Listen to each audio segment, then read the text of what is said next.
Chapter 12. The Fighting Irish. I kicked shins. I elbowed stomachs. I punched noses and ears. I stood over little 3 cheeses tall Fritz where he lay on the ground, protecting him like an anti-aircraft gun during an air raid. I was the only one who came to his defense, but I was enough. I was a right-whirling dervish, a one-man army Hitler would have given his little mustache to bottle up and ship to the Eastern Front. Don't get me wrong, those Aryans gave me a busted lip and bruises that would send Don to a tizzy that night. But at last we reached an uneasy truce, there in the street with the bonfire crackling behind us. Nobody wanted to come close enough for me to scrape my knuckles on their faces, and I wasn't moving from the spot. He was burning books. I saw him, I said, fist clenched, breathing hard.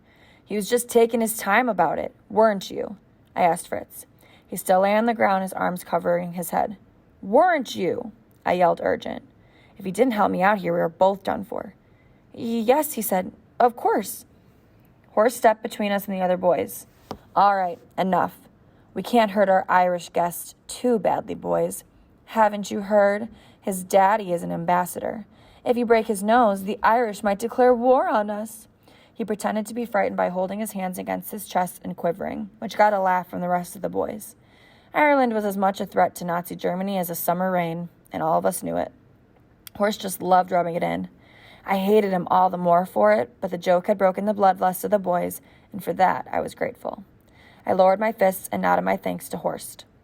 Horst thanked me by cracking a fist across my face and sending me into the ground next to Fritz. Compassion is a weakness, Horst said, for the benefit of me and anyone else in our squad who might not like bullies picking on little kids.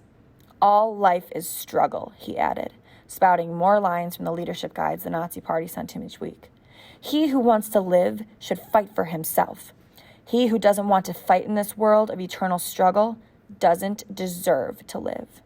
That part was meant for Fritz. Horst gave him a swift kick to the small of his back to punctuate the lesson, making Fritz writhe.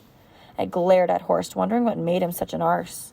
Maybe Horst really believed all that might makes right malarkey. Maybe he didn't like an Irish boy showing up the German master race.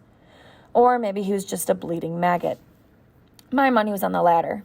I rose up on an elbow, my Irish blood thundering war drums in my ears, ready to knock Horst's donkey teeth down his throat.